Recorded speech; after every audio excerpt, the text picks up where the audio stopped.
Let's start the show. Hello, everybody, and welcome back to the Triangle Defense Podcast. Sorry we were not here for the episode yesterday. John was actually at the Bulls and Mavs game. He uploaded that short update. I think we're going to do that more, if we ever anything ever happens or if we have announcements or anything. We'll just throw a couple shorts up on either the YouTube or the Twitter, but always just keep an eye out for that. And the best way to not miss that is by turning on post notifications. But college basketball is back, so we have to talk about it. But before we get into all of that too, because the topic today is, the main topic is college basketball, I have a question for you that is related. Yeah. You wondering about the headband? I try to look like a walk-on that has like the 4.0 GPA, but has like a 18-inch vertical. So I feel like it matched. I feel like I could walk on the UCLA. Ronan might take me on. Kind of Corey Kispert-ish. Yeah, if you had the facial hair. I need the Fu Manchu kind of thing. Yeah, I need the facial hair. Yeah. I like it. But the question that I have for you today is, let's say you are the top recruit for high school basketball and you can play anywhere you want in college. Have offers, from every school in the country. Where are you playing and why? Should we just get the DePaul joke out of the way? I was gonna mention that too. Yeah. Yeah. It wouldn't be DePaul because I really hate to say it, their program sucks, and it has sucked.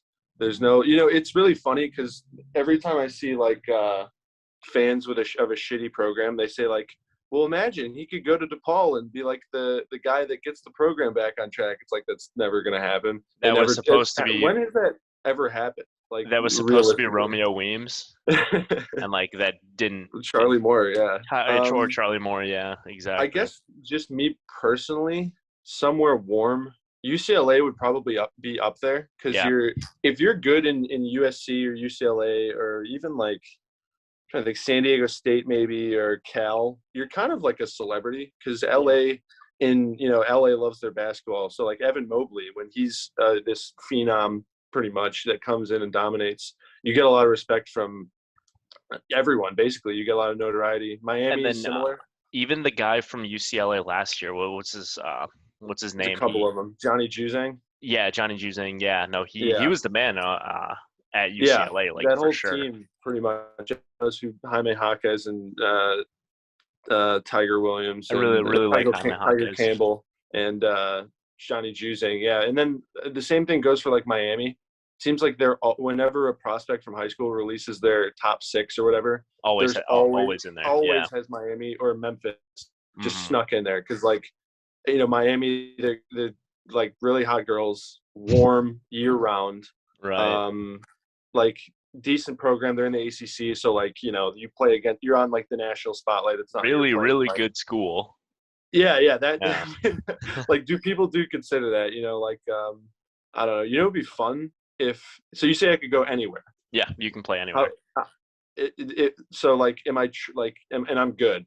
Yeah, right, you're good. Scenario? Yeah. Okay. I was gonna say if it was me and I was just like tricking people into thinking I was good, I'd go Harvard, because then you can play and you get the education. Because like the people that go to Harvard for basketball, like they don't usually go to the league, but they're probably all the time spent that could be working on jumpers. They're probably in the library focusing on their classes. Yeah. So, something like that. Yeah. What about you? Where would you go? All right. So I know you mentioned UCLA. So okay, I'm gonna get the DePaul joke out of it too, but also part of it is not a joke as well too, because this isn't my actual pick. But part of me would kind of want to take the route of not going to like a blue blood school or anything and trying to show people, because you have a lot of guys. I mean, like Romeo Weems, for example, he had like increased role too. Like Michigan, right. He had Michigan State, Florida, or like all those schools, and he chose to go to DePaul for a few different reasons. And then another guy as well too, going back to my home state, Patrick Baldwin. I was just going to mention what he did. I mean, who chose to play at UW Milwaukee. Was never recruit, like had a one of draft the pick best. before. Yeah, like one of the best high school prospects coming out. And I think his dad is the coach, or am I Yeah, wrong? yeah, Yeah, yeah. His dad is, but yeah. still, like So he like went to UW. What was it? Green Bay, Milwaukee. Milwaukee. Okay, Yeah, okay, because like yeah. I And think that's like, that could be an interesting route to take it, just to show people like, hey, I can be successful. Because you look at a lot of the top guys in the league. Kawhi Leonard went to uh, San Diego San State, Diego State. Steph Curry went to Davidson. Davidson. Yeah, Just guys like that to where Paul like you don't. George went to Fresno State. Like, Yeah, yeah, Dame exactly. Like Lillard, Weber State. It's you don't crazy. have to go to the No, Dukes or not the at all. Kentuckys and all of that to Not be at all. successful. And part of me would kind of want to do that, and I just think it's a noble thing to do. And you always get Yeah, like the players that do that always do get a lot of respect. yeah, for And sure. so I think I would kind of want to take it that route. But the actual team that I would go to, I know you mentioned UCLA. Yeah. So I'm going to take it to another Pac-12 team, and I would play for the Oregon Ducks. Okay, you thinking the Phil Knight connection there? Or? Let me explain. Okay. So, power conference, Pac-12, Yeah. and the Pac-12 was great last year. Between Yeah. USC, UCLA, Oregon, all that. So, power conference. There's a lot of eyes on you to where, Definitely. and then they produce NBA players as well too. I mean, like over the last few years, Peyton Pritchard, I believe, Jordan Bell, Jordan Bell, I believe Dylan Chris Duarte, Brooks. Chris Duarte. Yeah, so they produce NBA Bol, which will be a topic. Wooten didn't make the NBA, I don't think, but he was a monster. He probably Right. could have, maybe. He might be in the G League or Europe somewhere. He might be think back. so. Who knows? Yeah, but But I would yeah, do that Bol. for those reasons. Obviously, the smart reasons, good school, all of that. But the shallow reason and the main thing that would bring me there, anybody watching this that knows me personally knows that I am a huge sneakerhead. So I would do it for the Yeah. Nike connection and all of the Yeah. player exclusive stuff that they get. I'm pretty sure players that that are in the league right now are still getting plugged by Nike and by Jordan Brand on stuff like that. So I would Yeah. do it clearly for basketball reasons. Like, I mean, Good coach too. good coach, yeah, exactly. Dana Altman. Yeah. Yeah, it He's doesn't great. hurt being in a power conference and having all those eyes on you. One hiccup though that you probably don't know. I know a kid who moved from my hometown to Seattle, and he was looking at schools, and he said that he didn't go to Eugene in Oregon because Eugene doesn't have Uber. Do they have Lyft? No, I don't think they have either. How do people get as around? As of I don't know, as of 2 years ago, I don't think they had Uber or Lyft. Interesting. Does that change your answer? No, because I mean I've never been to Eugene, but I feel like maybe it's a walkable city. I Maybe bet there's it public is. Yeah, it's a college transportation. town, so I'm Right. sure it is. So That's where they shot Animal House. I don't know if you knew that. I did The not. movie. Yeah, they shot in Eugene. Interesting. So there's that. I definitely want to go there one of these days. This is the Eugene, Oregon segment of the podcast. Right. Laid down all the Yeah. facts. Exactly. But you got we would be rivals then if you're at UCLA and I'm at Oregon. Yeah. Another thing, their court is kind of gross. Oregon's, their court sucks. Yeah. Yeah. Like I've heard that. playing on it, it probably. Well, I don't know. It probably doesn't matter. But like Oregon has a bottom 5 court in college basketball, and so does Memphis. Memphis has the really ugly blue court, but I digress. Let's get into the show. Exactly. Yeah. So we're gonna hop right into our 3-pointers. You guys know what time of the show this is. We each bring 3 topics that happen in the NBA throughout the week, and we discuss them. And do you want to kick this segment off, John, or you want me to? Go for it, because I know you have a big one. All right. I have 2 big ones, I would say. The first one I'm going to open up with is Cole Anthony has been the best player on the Orlando Magic. He is averaging 20 points per game, 7 rebounds, 5 assists, and shooting 40% from 3 on 8 attempts.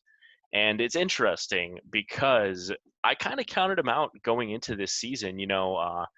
Everybody after, the Jalen Suggs pick kind of realized that this backcourt was a little crowded, between Fultz, Cole Anthony, and Jalen Suggs. And going into this season, I thought Fultz is better, but I mean he has his injury problems, and Jalen Suggs was RJ Hampton as well too. Yeah. And I thought Suggs was a little bit of a wild card, and I loved him in college. I thought he was one of the most exciting. He was probably my favorite prospect out of this entire draft. But he has been a lot of people's favorite prospect. He was just such a complete, just engine of a player, like exactly what you want in a point guard to a T, pretty Exactly. much. Yeah. Yeah. But he's been bad. And do I think he picks that up eventually? Yeah, probably. Was was Masai Ujiri right, or is it too early? You're gonna give him credit for Too early. skipping Too early. too early? Okay, Too yeah, I early agree, for but sure. I just want to see. I just want to see what you think. But and I believe a lot of Cole Anthony's success comes down to how confident he is on and off the court. Yeah. There's not a shot that he does not like out there. And then the other thing too, off the court as well. I've watched a few interviews. I mean, there was one that went viral the other day. He was just shouting everybody out on the team.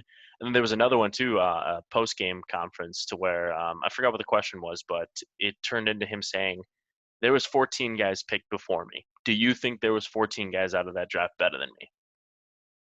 Right. And I don't think so. Well, it is kind of funny with that draft because, like, coming into that his freshman year of college, he was heralded as a top five pick, player. Yeah. He was heralded as the best point guard in the class, far away. Mm-hmm. And then as the season went on, UNC was terrible. Not his fault. They were just historically bad. You know, like really uncharacteristically bad for UNC, especially. And then he goes into the draft. I guess he had a bad combine, if I remember correctly, and his draft stock drops even lower. And then come draft day, people are considering him not even a lottery pick. And it's like he went from, you know, he basically got Cam Reddish, where he was supposed to be a top 3 guy, and he drops, and now he's in the NBA, and he's proving like, you know, like Cam Reddish, I probably should have been picked a little bit higher. Yeah, because that was the thing is by the time, but at the beginning of the season, like you said, I mean, he was a top 3 prospect, high school prospect. You know, going into college, and by the time of the season starting, and by the time we got to the ACC tournament, I remember watching UNC, and I was like, he might get picked between like 15 and 20. Like, I mean, there was legitimate talks that he slipped out of the lottery, and it's wild, and it's looking right now like he's the second best point guard in that draft behind LaMelo, and that also depends on what you consider Tyrese Halliburton. Yeah, I think he was drafted as a point guard in college. He definitely ran point, but I'd say the way the Kings use him, and who knows what the fuck the Kings do, but the way they use him and his size and everything, he's probably more of a shooting guard these days. Yeah. If you want to bring like semantics into it, you could just say guard, but I'd say he's more of a shooting guard. He doesn't handle the ball as much because he defers to Fox. Exactly. And then another note too that I mean, I watched an Orlando Magic game the other day. Another note I got out of that how was is, that? That must have been tough. They got some exciting young guys in there. What I was gonna say was, he's bringing the best out of Wendell Carter. Wendell Carter is looking good too, and they've been really nice off the pick and roll. You know, Wendell Carter's out there setting screens for him, and you know, Cole. And then this comes down to Cole Anthony improving as a playmaker as well too. I mean, he's throwing up lobs to Wendell Carter, and I think in the future, you know, so Cole Anthony, Wendell Carter, and Jonathan Isaac could be a nice little trio there in Orlando. Nice little medium 3. Yeah, no, I definitely. I mean, I didn't have a lot of hope or optimism for this team, you know, going into the season. I mean, why would I? But why would you? Yeah. No, Cole Anthony is looking like a star out there. Yeah, and it is early. We say that like after everything, but the Magic. It seems like the Magic do this every year, where they start off not hot, like, but you know, decent, better than like ass, and then they sort of fall down to ass level. Yeah. But Wendell Carter, you know, he's always been solid. He was never like horrible. Defensively, he's pretty solid because he's got some weight to him. Yeah, he's got quick feet for a guy who's like 6'10" and pretty big. Offensively, a little janky. He tries to shoot from outside, doesn't quite have the shot. But it's you said, he coming down this year though. Like I said, I mean, Cole Anthony is just opening up the floor for him and all that. I mean, it's coming down this year. Cole Anthony is 100% bringing the best out of Wendell Carter. Better than, I mean, Kobe White could, for sure. Yeah, I think Cole's more of a playmaker, definitely, than Kobe White, who's definitely more of a shooting guard these days. So definitely. But, I mean, I am a Cole Anthony and Orlando Magic fan now. But what do you got for us? NBA SmackDown, baby. It's Jokic versus Markieff Morris. How could we not Oh. talk about this? This happened when? Tuesday night? Monday night? Something like that, a couple days ago. Yeah, Monday night, because I was Yeah, I was watching the Bears game when that happened. right. So, again, sorry that you had to witness that. But yeah, Jokic, for those who are living under a rock, body checked the fuck out of Markieff Morris after Markieff threw like a bit of like a flying elbow knee combination to his ribs, kind of. It was a weird gesture, definitely intended to probably maybe not hurt him, but not, piss him off or whatever. Assert some dominance there. Yeah, What he was trying to do. I mean, as much as Markieff, one half of the Morai, as they tend to be called because they do everything together, as much as he could, and it spawned a whole bunch of shit, including the Jokic brothers who were present at the game and are massively giant, just like Nikola. They were shouting, and then Jimmy Butler got fined. Yeah, they were at the game. Okay. They were shouting at the Heat players, and Markieff Morris acted like he got shot, stayed on the court for a while, had to get stretchered off, missed the next game against the Lakers, and then Jimmy Butler got fined $30,000 for escalating the situation, in the NBA's words. He was saying, "Bring that ass to the back." He wanted them. I guess he wanted the Nuggets to come to the back because it spawned another picture of the Heat were all standing entire Heat all standing on basically like a loading dock behind the door, waiting for the Nuggets. And I don't know if they know this, and this has been said a couple times in the past couple days, but NBA players don't fight. They're really not. There's only like 5 players in the NBA who I'd say are about that life. And did you see the video of Tyler Hero boxing? Yeah, I have. I have. Because my friend tweeted, he was just like, "This makes me feel like I can fight more NBA players than I thought."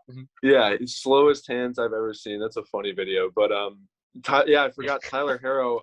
You know how Jokic shoves Markieff, he goes tumbling because Jokic is massive, and usually every guy around him, will confront Jokic or run up to him or shove him back, but they're not going to fight him because it's fucking Nikola Jokic. You're right. But Tyler Hero kind of did this like he kind of lunged at him, yeah. And then when he got up to him, he just didn't say anything. He didn't push him. He didn't touch him. Because, he probably thought about it and realized, yeah. If Jokic fought Tyler Hero, Hero would probably get sent to the hospital. So Jokic is honestly. This actually kind of happens a decent bit with Jokic. I remember he doesn't take any shit. I think it's because people think he's this soft Euro guy, but he was born in the Serbian. He was born in the Yugoslavian sort of civil war. Yeah. In Serbia, where he was getting bombed as a kid and had to sleep on the floor and shit. And then he comes to the NBA and people think they can bully him because he's this, pudgy, soft kind of European guy. And he fights back. He's like one of the guys that'll I remember 2 years ago when the Nuggets were playing the Blazers in the playoffs, Myers Leonard, they kind of got into a little shoving match and Jokic got in his face and Zach Collins came up and pushed him too. And Jokic didn't back down from the both of them to where I was like, I hope Jokic beats both their ass. I would love to see it. But okay, so I got a funny story regarding Jokic's brothers in particular, who are terrifying. I mean, they're 7 feet tall, and I think they're one of them wore a camo jersey under a camo shirt under his Nuggets jersey. Like, who the fuck does that? It's like a mercenary. Not a guy I would want to mess with for sure. No. But, so I was in an Uber. This was actually, I believe, my last weekend in Chicago. Okay. And I was in an Uber going to Pequod's. I think this was the day that we went to Donda. Pretty sure. But so I'm in an Uber. Yeah. I'm going to Pequod's. And I get in there, and my Uber driver is Serbian. It was a pretty far ride. And we start talking. I thought you were going to say it was Jokic's brother. No.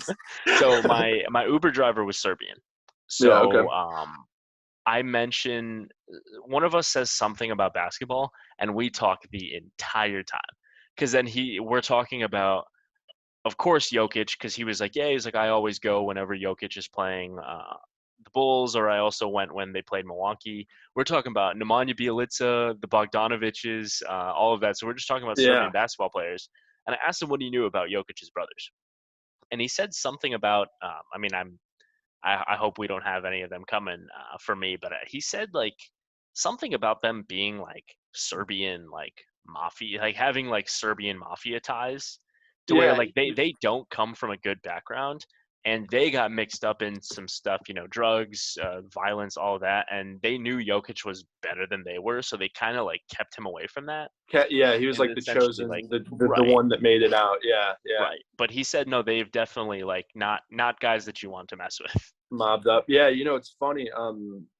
You mentioned mobbed up Balkan basketball players, and Nikola Pekovich comes to mind. So Yeah, yeah. We talked. Nikola Okay, we Nikola talked about Pekovic too. Yeah, Pekovich a couple years ago. For those who don't know, Nikola Pekovich, big man for the Timberwolves, might have been on a couple other teams. Drafted in 2008, he became a was pretty good regarded. player.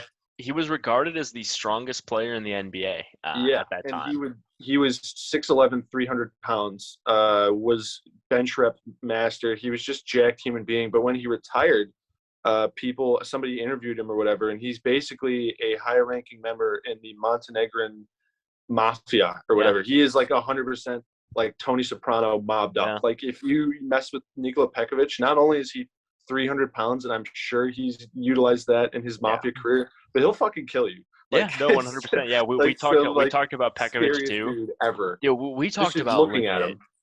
We talked about almost every Eastern European player to ever come out to ever make it to the NBA. We talked about Darko Milicic, and this guy was a Yeah, Darko fan. He was like, "Yo, he's like Darko's not as bad as you think he was." Like yeah. all that stuff. But yeah, that's interesting. And I heard in Chicago that the Serbians come out for Bulls games, and if when they play the Nuggets or anyone else, and they'll congregate in a section of the United Center and sort of chant and bring Serbian flags and do all this shit. It's like you're not going to tell them no. I bet, yeah, no, you're not gonna tell them no. And then like, fucking tell them. yeah, I mean, Jokic is the best player in their. Has to be, yeah. Yeah, no, for yeah, sure, I best don't player in really, history.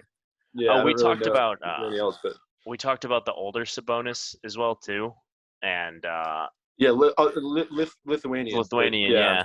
And then we yeah. talked about what's his name, Peja Stojakovic, and all Croatian, that too. I believe. Yeah. Yeah, I think so. I'm not 100% I sure. think so. But yeah. yeah, no, Well, I can't. Great documentary as well. 30 for 30 ESPN, Once Brothers, between Vlade Divac and Oh, we talked about their Drazen fall. We talked Petrovic. about their falling out. Well, not there because they had a falling out before Drazen passed away too. Right, because of the war. Basically, their countries were at war all throughout the 90s, and it was really, really good documentary. Check that out if you haven't seen that. That's one of the best 30 for 30s for sure. No, Basically covers this topic. And then, yeah, I mean, we'll see the next chapter of it on November 29th because the Heat play the Nuggets again, and the Jokic brothers, and in Miami, and the Jokic brothers already got tickets for it. So I hope Vince McMahon comes out to ref the games. I would love to see it. We need to get a tag team match. Yeah, between a 3-on-2 handicap. Who you got? Jokic brothers versus Morris brothers. No, Nikola. Nikola's on the sidelines or whatever. So what we were saying about how there's very few guys in the NBA that are actually like about that action, and the Morris twins are two of them. Like people don't know that the Morris twins can't get down. I don't know if you remember the story a few years ago about them beating a guy up for like saying something. The aggravated assault. Yeah. I mean they get into fights and they get into trouble and stuff, but like they're not throwing hands with Jokic. They're not going after like who's like who else is scary in the league. Like they're not taking down Embiid. They're just kind of they just kind of I don't know. They I know that Marquis from Morris or Marcus, I don't know. I get them mixed up these days. They tweeted that they're built different. I guess it was Marquis. Yeah, I saw Marcus. Was it Marcus? He tweeted, I don't remember. It was Markeith, I think, because he tweeted that and people clowned him because he got stretchered off by getting checked in the back. And it's like, oh, you sure are built different, but there's two of you, so you really aren't. You're built exactly the same as your brother. Yeah, true, yeah. And that's what they do. They kind of stir up trouble. I'm not a big Morris fan. They have good game. Like I want them on my team, I think, but like in terms of they sort of come off as just sort of like tough guy, like so. Yeah, no, I don't know. I might have the Jokic brothers on that one, but we will see the next chapter of that on November 29th, and you already know we'll be here to talk about it. Yeah, we'll see what happens. The NBA will also be watching that game with bated breath. Oh yeah, 100%. as much as we like to see this stuff, like I love that. When I saw Oh that, yeah. I was like, NBA's back, baby. But like Hmm. Adam Silver saw that and cringed and reached for his fine sheet, whatever the Oh fuck yeah. that whatever it is they use to fine Jimmy Butler and suspend Jokic. One game. He only got Yeah. suspended one game, so maybe do it again. Yeah. And speaking of that suspension, I'm going to segue into my next topic that I got here. Okay. So Bull needs to be traded. You think? With that Jokic suspension, so there was the last Nuggets game, no Jokic, no Michael Porter Jr. In my head, so Bull hasn't played. The only time he has touched the basketball court is during that game against the Heat. Because who do you think Eric Spoelstra chose to shoot those technical fouls for Jokic? You mean Yeah, yeah, yeah. oh okay. It was Bull. Eric Spoelstra said, "You know what? I'm gonna have Bull come shoot those two free throws." So Eric Spoelstra has given him more playing time than Mike Malone has.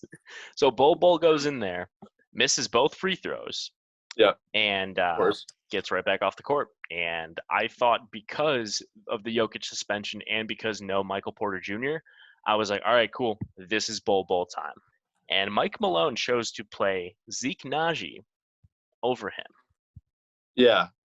And I just don't understand. I just think Bull needs to get out of there. I mean, didn't he like to tweet, probably I'm hacked by sure the he same did. person that hacked Karl Anthony Towns?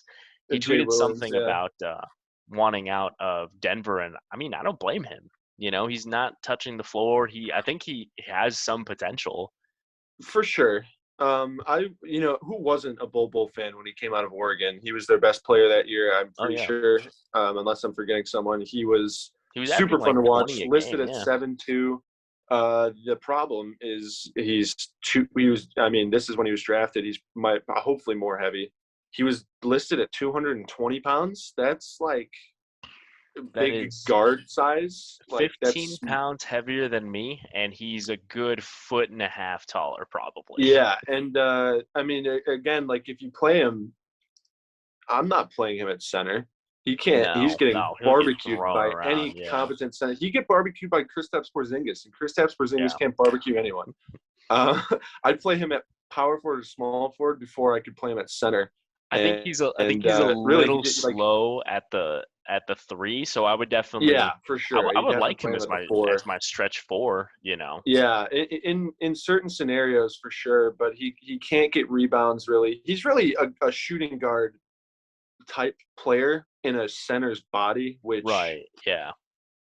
and I'm sure Michael Malone would play him if he was, if he thought that he Bol could help the Nuggets win games. But he's really sort of like, you always fantasize about the guy who has point guard skills in a center's body. Well, it's really like it's not the opposite here, but he has shooting guard skills in a center's body, but he doesn't have the mobility of a guard, if that makes any sense at all. I definitely always fantasize about those guys. Yeah, yeah. But but Anyway, yeah, I don't know. You like I wouldn't if I saw Bol. He's just kind of a meme. Like I wouldn't be confident in having him come out and play the 4 or the 5 and get but big minutes for I my think basketball team. I think that there's a possibility you could still get an okay trade package. I mean, like, at least get something out of him. I mean, you're getting no value out of him just sitting on the bench. And last Yeah, night, that's not a having good Jokic point. or I'd Michael buy that Porter argument. Jr., like, it shows you he doesn't have any plans for him. So you might as well trade him. I Yeah, wouldn't even you'd mind him on think the his Bulls right trade now to take value is Patrick like Williams' rock spot. bottom. Well, yeah, I mean now that we'll go over that later, but their front court depth is just decimated right now. The God. Chicago Bulls, especially with that West Coast road trip coming up that they have. Mm-hmm. But yeah, I'm on board with that. I bet his trade value is more or less rock bottom, but you'd have to think there's some bottom feeder team like the Thunder. Imagine him next to Pukashevsky. Oh, man. It's just two sticks Oh, at God. That'd be such an awkward pairing at right there. the 4 and the 5. Yeah, but it'd be so funny. Oh, yeah. So and Sam Presti's won't give up picks though, we know that. So too precious. But so there has to be some team that would give up a second or some big man a I don't know. second and like an okay player, I think, is what you can get out of him right now, which is more value than what you're getting out of him currently, just sitting on the bench Yeah. every game. Where's like Al-Farouq Aminu? I bet the Nuggets would like him. He just got waived By the Spurs? by the Spurs. Yeah. Okay, well, I was gonna say trade for him wherever the fuck he is, but they could just pick him up now. So I guess Right. back to the dungeon Bobo goes. Exactly. And But moving who on knows? to your next topic, then, what do you got for me, John? Yeah, so Colin Sexton tore his meniscus. Cavs So cannot catch a break without LeBron, it seems. true, and so these are my thoughts on it. Yeah, So the Cavs have been good. So when I first saw that they Colin have been. Sexton news, I was like, ah, shoot, the Cavs have been good, all this and that. Like Womp that's a womp. shame. But every time I've watched the Cavs, they're not good because of Colin Sexton. They're good. You like their big men. I love the like Evan Mobley and Jared Allen. That is a daunting big man duo right there. Just what they bring defensively, and Jared Allen can score the ball too. I mean, he was player of Very the good. week, I believe, a week or two ago. He had I think a 37-point game, and Evan Mobley is, I'd say, probably the best rookie so far right now. Yeah, It's one A he's one. leading in the race It's 1A, for one sure. B between He's him and number one, Scotty I think. Barnes. Yeah. Yeah. But I love him defensively. He's kind of picking it up on offense as well too. And then the other good parts about this team as well too, it's coming from Darius Garland, and Ricky Rubio's been doing a lot of really good stuff for this team too. So like I said, Yeah, when I Ricky Rubio's initially been. He's had some games, man. He's had some games. so when Laurie Markkinen's been okay and all of that, and so when I saw the news, I was like, oh no, this is going to be a big hit for Cleveland, but I don't really think it is because I don't think Colin Sexton has had that much to do with their success this season. I mean, I see the argument. That's basically Ewing theory, which, if for those who don't know, Patrick Right. Ewing theory, I think it was invented by Bill Simmons. It was. He had a theory that the Knicks in the '90s, when Patrick Ewing was hurt or not playing, that the Knicks would play better, and that might be true. I mean, I didn't watch Patrick Ewing. I don't know if it's true or not. Yeah. But generally, you want a guy who can score as well as Colin Sexton on the floor. Like I think it obviously hurts them. Will it open up more dimensions on offense? Maybe. Like Mobley could score. Mobley has more chances to develop his game now. But Isaac if they're trying to win, Okoro. yeah, Isaac Okoro's been great defensively too. But if they're trying to win games, which I guess they are, but you want Colin Sexton on the floor. I think he's just a really, really good scorer. And he's the type of guy that'll get you a really tough bucket when you need it, when the offense isn't working. And I guess Garland can also do that, but it's nice to have two of those guys. Exactly. So tough blow for the Cavs, but I think something good might come out of it, whether that's a higher draft pick or guys developing like Mobley taking it into, taking the offense by the reins, I guess, and making it his offense. So who knows? Yeah, definitely. I'm certainly on the side that doesn't think they're going to be hurt too bad. I mean, clearly a guy like Colin Sexton, you like to have him on the team, but I mean, there's already been questions about him and Darius Garland's pairing, and I guess and him we're and kind of Kevin going to Love. see, and him and Kevin Love. Yeah, exactly. So we're kind of going to see, what the rest of this team is made of without Colin. Yeah. All right. What do you got for me, Alex? All right. So my closing topic, I don't know if we have too much to say about this one. It is Ben Simmons and Jalen Brown. Apparently, Ben Simmons is interested in going to Boston. A very fun And rumor. the reason that I don't, like I said, I don't have too much to say about this is because it's not going to happen. It's no. What I think happened here, I think Daryl Morey called Brad Stevens and said, "Hey, do you want Ben Simmons?" And they were just like, "Okay, yeah, maybe. We kind of suck right now. Maybe we could work something out." And Daryl Morey was just like, "Okay, well, give me Jalen Brown." And then there was probably a little bit of discussion there or whatever. And Daryl Morey or someone in his circle leaked that to Shams, Woj, whoever, just to stir more, Ben Simmons trade rumors, because we haven't heard one in a while about a team wanting him. Thank God. I'm just so sick of this shit. I think that was kind of an attempt to have other teams see, oh, Ben Simmons' trade value is a guy like Jalen Brown. Jalen One of Brown. something like that. So I think that was more the intention. I don't think there was ever going to be a deal made for that. What are your No. thoughts? It's funny because the Celtics could Ben Simmons is a really good fit for the Celtics. I He think is, yeah. incredible playmaker, transition guy, really, really, really solid defensively, and that's exactly what the Celtics need right now. Mm-hmm. But they would never be dumb enough to give up Jalen Brown for a guy like Ben Simmons, who doesn't even want to play basketball right now. But for Philly or any team really. Thinking about it too, though, I don't know how much of a dumb thing it would be because taking it a step back, I mean, Jalen Brown has looked a little better than Ben Simmons, as of later, but Jalen Brown is a one-time All-Star. Ben is a three-time All-Star. Ben is a third-team All-NBA. Ben is a first-team All-Defense guy. He's a runner-up for Defensive Player of the Year, and I don't see Jalen Brown ever hitting that high of a ceiling. I don't know if this is kind of the best of what we're going to see of Jalen Brown. Well, do you think Jalen Brown would have made that layup in the playoffs if he was on the 76ers? Okay. A lot of teams looked at that and said, what the fuck? I wouldn't want Ben Simmons. I wouldn't want that guy being anywhere near on the court and come the playoffs, come the last couple minutes of the game. Yeah. And when you have a guy like that, you'd want him to be on the court in the last minute or so of the game. And there's argument to be made this season that Jalen Brown's better than Jason Tatum. Which I don't think so, but I mean, more Jalen Brown efficient, way more efficient this season. They've both been bad, but they're both. I think I'd rather take Tatum, but they've both been bad this season, and Brown has been less bad. I think Brown's a player, and if I'm the Celtics, I'd be crazy. There's a lot of things the Celtics could do to get out of the hole. Trading for Ben Simmons and giving up Jalen Brown is probably not one that they'd want to do. No.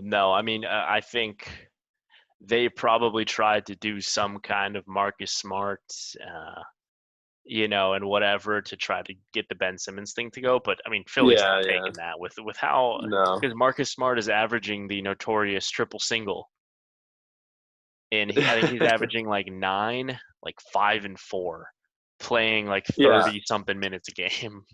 And also, if you're Philly, why the fuck do you need to trade Ben Simmons right now? You're playing pretty damn well. COVID aside, you're playing really damn well as a team.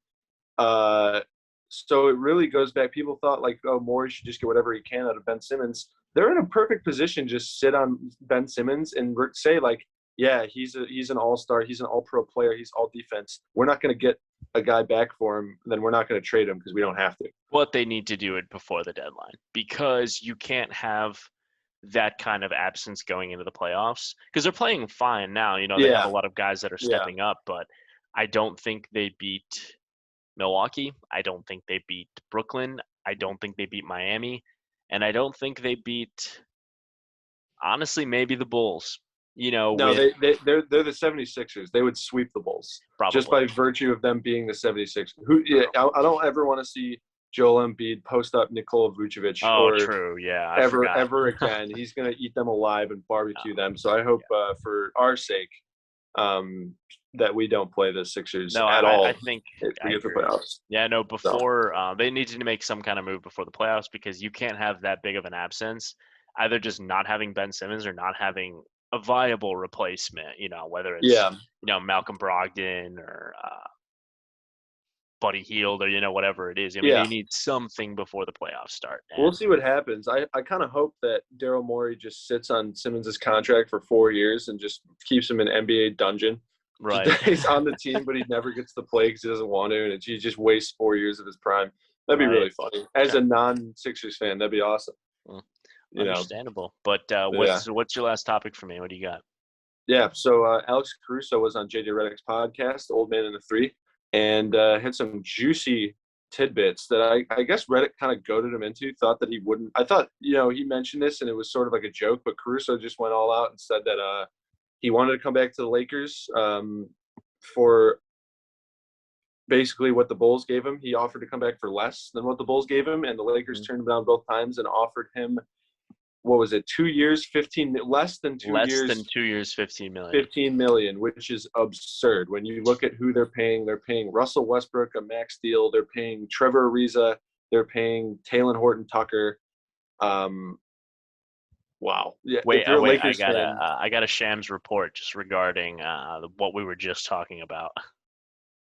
what, Ben Simmons? Ben Simmons believes the 76ers tactics are worsening his mental health instead of supporting him, and want to deem him mentally fit in order to force him to play.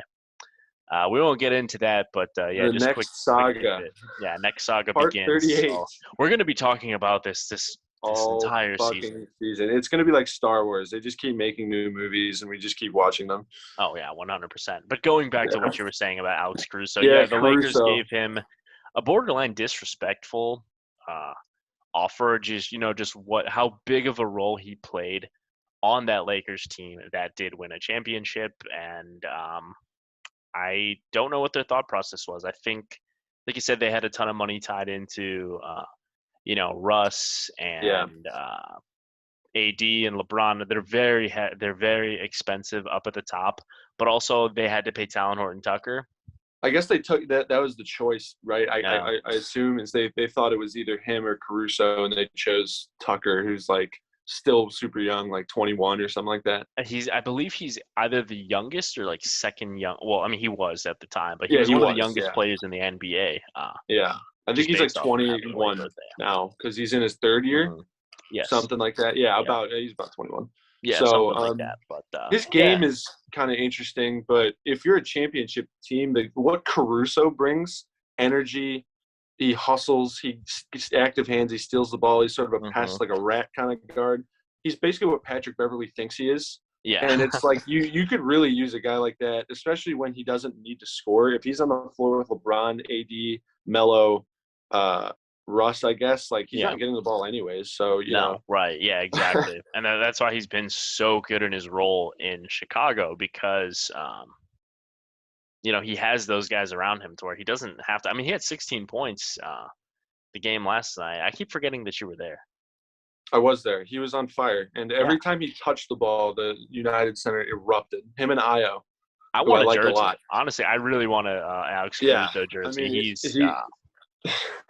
he threw that lob at the end. He had six steals, leads the NBA in steals per game off the bench. Yeah, like, I think in total he leads the NBA in steals per game, and he comes off the bench is what I meant to say. But he's just an animal. He dives for loose balls. He does all the dirty work. He's like everything you'd want in a player on a winning team. Yeah, really. No, and I think I know the Lakers messed up. They sure did. They sure did. I think we should be sending them like thank you letters because I really love the addition of Alex Caruso. And I love him not being on the Lakers. I'm a LeBron and Westbrook guy, so. Oh, I hate the Lakers. I would have rooted for him either way. But, yeah, I mean, he was just a great addition to the team, and shouts to the Lakers for disrespecting him. Because that's the thing is he wanted to come back. He wanted to come back and would have taken less money because he wanted to be in LA. I mean, he had spent the majority of his career there. I'm sure he was comfortable around, with Frank Vogel and a lot of those guys. I don't think they didn't draft him, but they brought him up from the G League, right? Yeah. So they were the team that kind of gave him a chance when like he said, 32 other teams told him that he wasn't an NBA player, and that was the team that gave him a chance, and he wanted to show them love, and then they just kind of disrespected him like that. So I would have been cool with making the move too. Yeah, exactly. They're lost in our game. Yeah, 100%. But moving on to the part of the show where we go through a couple different blurbs that happened throughout the NBA during the week, things that didn't necessarily deserve their own story, but we're still going to talk about them anyway. Did you got any for me today? Yeah, so 3-point shooting percentages have been down league-wide. Yeah.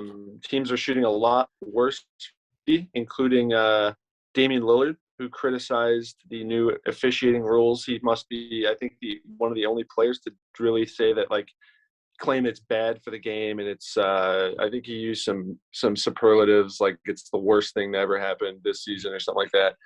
I say suck it up, Dame. The game is way more fun to watch, way more watchable when guys aren't flailing their arms. And it's not like they're really calling the game different. a little bit, maybe, like the perimeter guys are allowed to be a little bit more handsy, maybe, but like especially those sort of flail fouls on shots. If you don't rely on those, you shouldn't have a problem, Dame. And he claimed he didn't do them.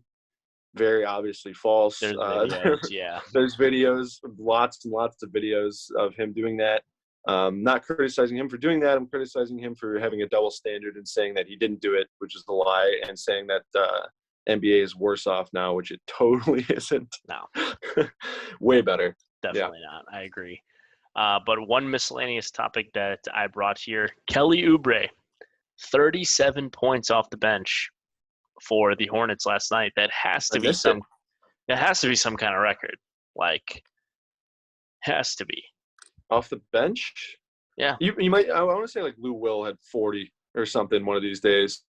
I think Jamal Crawford might have had. Jamal Crawford as well, yeah. Yeah. Jamal Crawford and Lou Will might have had 40 or something like that on some whatever team Jamal Crawford was on at the time. He's been on like 50 of them. Yeah. But 37 off the bench is that's nuts. And shouts to him. Oh, what else you got? Yeah. Let me look this up. NBA record for bench. Okay, they just gave me the team total. Let me see. It said 100. And I was like, yeah, all right. It's in a game. If you wanted to know, Lou Williams leads it. Oh my God. So this is some trivia that I had no idea about. A player in the 80s came off the bench and put up 47 in a game. Who do you think it was? Player in the 80s? Yeah, he's in the Hall of Fame. Early or late 80s? Mid. He's in the Hall of Fame. I'll say that because kind of narrows it down. Mark Aguirre. Good guess, but no, it was none other than Larry Bird. Why was he coming off the bench? Bird, I guess he was hurt or something. He came off the bench and scored 47, if that counts. You know, I guess it does, maybe. Interesting. I guess, you know, there is a whole kind of argument about what it means to be a bench player, because there was that one time LeBron came off the bench because that whole Anderson Varejao story in Cleveland. Yeah, but he came in like a minute later or whatever. Right. So, yeah. Exactly. Yeah. So you know, but that is pretty impressive. Shout out Kelly Oubre. Didn't know he had it in him. Yeah. And then I got one more. If you got another one, I have one more as well. You can go. So, Anthony Edwards had a 40-point game. And I believe I think he has had 3 before his 21st birthday. And I think it's safe to say, like very safe to say, that he's the second best player on that team. And D'Lo is kind of in a weird position now. And I think they should maybe trade him. Oh, you said second best? Yeah. Your audio lagged. Second, you said best. I was like, whoa. Not better than Cat. This segment was about to get a lot longer, but yeah, no, I agree. 100%. Yeah. But yeah, no. So his third 40-point game before his 21st birthday. So it's pretty impressive. Yeah, he's like Wiggins, but like cares about basketball. Barely. But, I mean, I don't know. He had those concerns before he got drafted. Yeah. If like Lil Baby or the NFL doesn't come take him away to hip hop or the NFL, true, then he's safe. Then he's fine. He's a great basketball player. Exactly. And then my last thing is, among other, I know the Sixers are in the COVID protocol, but Nikola Vucevic be absent from the Bulls for 10 days, which is pretty significant because they've been on a great run, but they go on this West Coast road trip where they play both LA teams, the Warriors, who are just on fire, and they've lost Patrick Williams for the season. They were already thin. They were giving minutes to Javonte Green and Derrick Jones Jr. And they basically have no one. They called up Marko Simonovic, something. They called up this guy named Marco, who they drafted this year from the G League. I don't know if he's going to start. Probably not. Tony Bradley's probably going to start for them, but and then Alizé Johnson's going to get a ton of minutes too. This is what I said. I really wish we could have got either a guy like Andre Drummond or Hassan Whiteside. They're both on vet minimums. I would have Yeah, loved to get one of those guys on a deal like kept that. kept Thad Young, That young, yeah, or kept Lowry would have been yeah. nice, but just necessary sacrifices, I guess. But No, the Bulls are kind of screwed up probably for the next couple games. it hurts, and I wouldn't even be mad at a Kobe White trade for a big man, I for a think that's backup the big. consensus of the Bulls fan base is that Kobe should. Already have insane guard depth, especially with Io becoming like a real player with Right. getting real rotation minutes. That we should trade Kobe White for a big man. Yeah, Someone, I'm totally anyone. fine with it. Marvin Bagley, I'm let's too. do it. It's something. Maybe not. You would do that? You would trade Kobe straight up for Marvin Bagley, or no? Yeah. You would? Oh Yeah. man, I don't know. His attitude just seems piss poor, and it's just if he's not good enough to play for the Kings, like Dude, I but don't I'd be know. mad as shit if I was on the Kings too. Maybe it's not even a matter of him not being good enough. I just wouldn't want to play in Sacramento. Yeah, but I mean, come on, like you're in the NBA. Like De'Aaron Fox isn't just like, well, I'm in Sacramento. I guess I might as well just like pseudo retired. True, Like, true. Yeah, no. But yeah, I mean, I oh wouldn't whatever. I wouldn't be mad at a Kobe White for, and then I mean they would have to probably throw like a second round pick or something like that Yeah, for Kobe White. yeah. Draft another big man to replace Marvin Bagley when he flames out of the league Right. at the end of his contract. Yeah, okay, I Yeah. like that. I like What's Jahlil Okafor doing nowadays? that. Being vegan, I think still. Interesting. So Shit, I I'll actually take think he was I'll on. take anybody. I think he was on the Pelicans summer. No, not summer. It might have been summer league team, like preseason team, and then they cut him. But he was in the NBA as of like a couple months ago. So Interesting. Huh. bring Maybe him we'll call home. him up. Yeah, I don't know. Yeah, bring him home. Yeah, exactly. He's available. Yeah. Yeah. But He didn't go to Europe already. moving on to a new segment that we are New introducing. segment alert. It's time for College Corner. We are going to be talking about what is going on in college basketball. We're going to talk about game recaps, big stories going on. We'll talk a little bit of, little March Madness talk when it gets to there. We'll talk about the NBA draft when it gets to there. But this is College Corner. And what do you got for me, John? Yeah, so I just want to say, additionally to College Corner, sort of introducing this segment, this is going to be a shorter part of the show. It will be a corner of the show where we go over college games, players, stuff like that. I love college basketball pretty much as I love the NBA. It's harder to follow for sure. I like the NBA better. Okay, yeah. I like the NBA is much more. It's much easier to follow. I think it's a lot. Yeah. 100%. College is really it's covering college basketball like we're going to be doing is kind of a tough task because there's so many teams that are relevant for postseason play. There's so many conferences. There's so many players, and they shuffle in and out every year. And there's transfers, especially now with NIL and teams like Arkansas and Alabama churn. You have a new team every year because they just scour the transfer portal. So we're going to try to cover stuff. We're going to try to cover the big games. Early on, there's a couple marquee matchups, but until we get to conference play, who knows how many big games will be. We'll try to cover it all. But once March Madness comes, I anticipate the college corner will grow into more of a college. What's bigger than a corner? A college sphere. There we go. College sphere in March, where sort of March Madness takes over from the basketball interest from the NBA because I got to be honest with you. Once March comes around, there's like a week where NBA is sort of out of the consciousness, and March Madness fully dominates my brain. But to start us off, we had a good couple of games. Another hang up with college basketball is a lot of the times around this season, like you said, it is sort of Kentucky or someone versus the Missouri School of the Blind and Deaf. Yeah. I saw just looking at some Vegas spreads. There were some super spreads where like Gonzaga was favored by I think 38.5 over I believe someone like Mount St. Mary. It was Villanova. It was Dixie State. Dixie State. That's true. Dixie State just became D1 from D3 last year. They're based out of Utah. Funny enough, fun fact.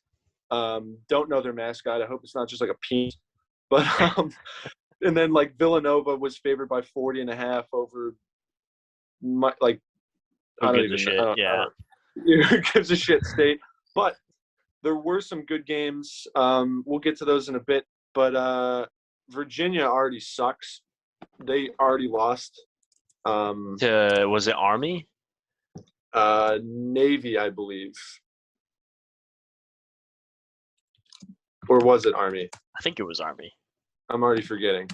But I just remember people making respect the troops jokes after the game.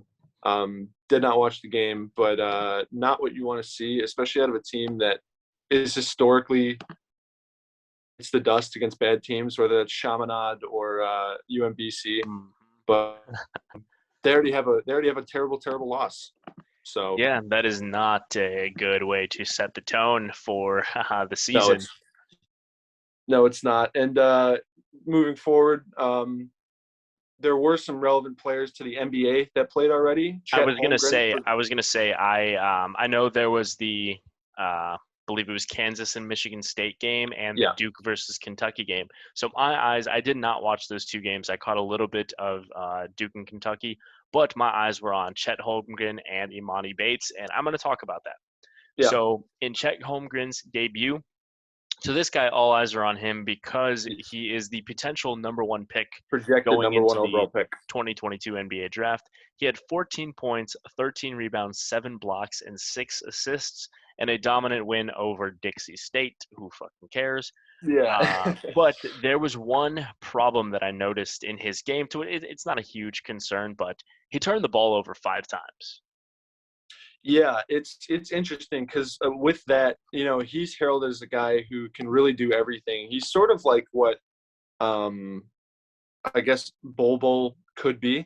He's 7'2", really skinny. He's like a twig, even maybe not as much as Bol, but he's right there. Looks even skinnier out there now because before he was in high school, but like now he's playing against like real college players and a lot of the guys on he's Dixie not playing State against real college players. Yeah. And then moving on to the Imani Bates side of things, he looked good in his debut as well. He had 17-4 in Memphis's win against Tennessee Tech. It was just an ass whooping as you would expect. Yeah. And he's an interesting case too because I just found this out. So he reclassified. He was supposed to be in the next upcoming class. So he's not going to be eligible to enter the draft this upcoming year. That I didn't know. Yeah, I didn't know I found that out yesterday. Reclassifying delayed you because I know there's been players that have reclassified before. Did not know that was a thing. So are you saying he's going to be in Memphis for 2 seasons? Yeah, because that's what I was going to say is I was reading an article and it's not because of reclassifying because other players have done it. Marvin Bagley reclassified. Yeah. It's an age limit thing to where really? he won't be old enough. So, I might be wrong, but I read an article, like 2 articles about it yesterday. That's crazy. I didn't know that. No, I just found that out. And honestly, part of me I'm not sure what his thought process was then. Because what's going to happen then? I don't think he plays 2 years in college. Like maybe not. Yeah, and it's I know he went to Memphis because of Penny Hardaway. That was a big reason, but also Jalen Duren, his co-superstar, who is they're sort of Memphis's big two. Who also looked very good too. And maybe he wanted to play with him, because he's a one and done. Like he's got to be, unless he has a disastrous. No, even if he has a disastrous year, Jalen Duren's going to be a one just and done. Based on upside. Yeah, exactly. Yeah. So I don't know. Maybe he just likes being a college legend. I'm seeing a scenario where he plays this season, and like I said, because he's not eligible for the draft. I think he might take next season off and just train, just kind of do Memphis Tiger legend James Wiseman. Exactly, kind of just take a James Wiseman step right there and just not play and not. Did not work out for him so far. So but be cautionary tale for Imani Bates. Yeah, what happens if in his second season he gets hurt and he'll wish he never did that? Yeah, or maybe I don't know. No, he couldn't go to the G League. I don't think either. I'm not. Oh yeah, I think he could. I think he could go to the G League. No, he could. Yeah, because there's players coming out of high school to the G League now. They'll take anyone. Yeah, they'll take kids. Yeah. And then, so you mentioned Chet Holmgren and Imani Bates, who are, I think, the first and third best players in college basketball right now.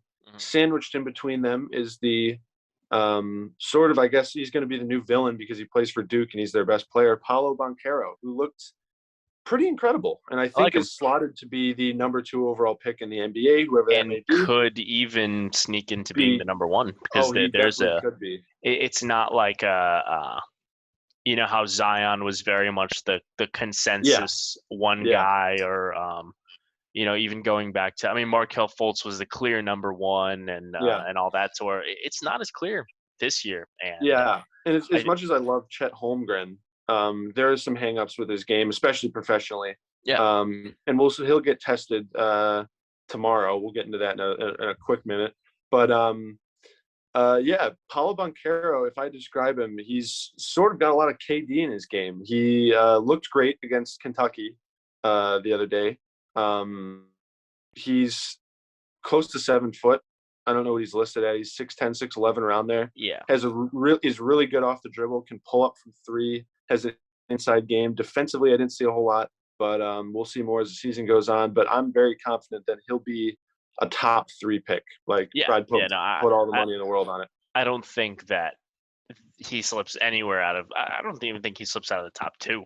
I think you're right. Yeah, he's really incredible. The only way I could see that he doesn't go number 2 overall is if some player has a Ja Morant type breakout year, to just like Jalen someone Duren, that's maybe. Yeah, Jalen Duren, yeah, somebody that's not entirely on our radar, just being a top 2, top 3 guy, or if Imani Bates becomes eligible to to go into this yeah. draft. Again, yeah. If there is some loophole or something, then Imani Bates could be number 3, or he could have a monster year and become number 2 if he's eligible. Or I mean, So or Imani Bates could go number 1.